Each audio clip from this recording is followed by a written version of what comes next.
হাজারো শহীদের রক্তের বিনিময়ে যে নতুন বাংলাদেশ পেয়েছি, সেই নতুন বাংলাদেশে আর কোন ফ্যাসিবাদ আবার ফিরে আসুক আমরা চাই না। নতুন বাংলাদেশ যদি আমরা প্রতিষ্ঠা করতে পারি, তাহলেই প্রকৃত অর্থে শহীদদের রক্তের বদলা নেওয়া আমাদের পক্ষে সম্ভব হবে। অন্তর্বর্তীকালীন সরকারকে ধন্যবাদ জানাই যে তারা 5ই মে শাপলা চত্বরের গণহত্যায় যারা শাহাদাত বরণ করেছেন, প্রতিটি পরিবারকে তারা ক্ষতিপূরণ দিয়েছেন।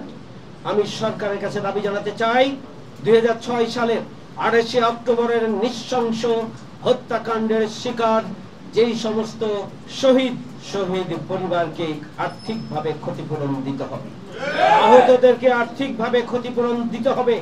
আমরা সেই দাবি আজকে জানাতে চাই। আমরা হাজারো শহীদের রক্তের বিনিময়ে যে নতুন বাংলাদেশ পেয়েছি, সেই নতুন বাংলাদেশে আর কোন ফ্যাসিবাদ আবার ফিরে আসুক আমরা চাই না। এই জন্য আমরা 5 দফা দাবির মধ্যে পরিষ্কার ভাবে বলেছি যে আমাদের আগামী নির্বাচনে লেভেল প্লেইং ফিল্ড নিশ্চিত করতে হবে। আগামী নির্বাচনে আইন শৃঙ্খলা বাহিনী এবং জনপ্রশাসনের ভূমিকা, নিরপেক্ষ ভূমিকা নিশ্চিত করতে হবে। আগামী নির্বাচনের আগেই জুলাই সনদের আইনগত ভিত্তি নিশ্চিত করার জন্য নভেম্বরের মধ্যে গণভোট দিতে হবে এবং আগামী 2026 সালের মধ্য ফেব্রুয়ারিতেই একটি গ্রহণযোগ্য, ফ্রি এবং ফেয়ার ক্রেডিবল ইলেকশনের ব্যবস্থা নিশ্চিত করতে হবে। 2006 সালের 28 অক্টোবরে যে বাংলাদেশ পথ হারিয়েছিল, 2024 সালের আমরা 5ই আগস্টের গণঅভ্যুত্থানের মধ্য দিয়ে আমরা আমাদের সেই নতুন বাংলাদেশ আমরা ফিরিয়ে পেয়েছি।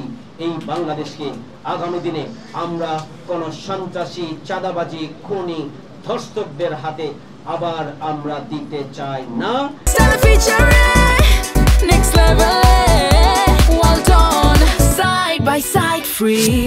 এদেশের জনগণ ঐক্যবদ্ধভাবে আগামী দিনে একটি নতুন বাংলাদেশ বিনির্মাণের জন্য, ন্যায় এবং ইনসাফের বাংলাদেশ বিনির্মাণের জন্য যদি জনগণ যেভাবে আকাঙ্ক্ষা করছে, সেই বাংলাদেশ প্রতিষ্ঠার দিকে এগিয়ে যদি আমরা যেতে পারি, একটি নতুন বাংলাদেশ যদি আমরা প্রতিষ্ঠা করতে পারি, তাহলেই প্রকৃত অর্থে শহীদদের রক্তের বদলা নেওয়া আমাদের পক্ষে সম্ভব হবে।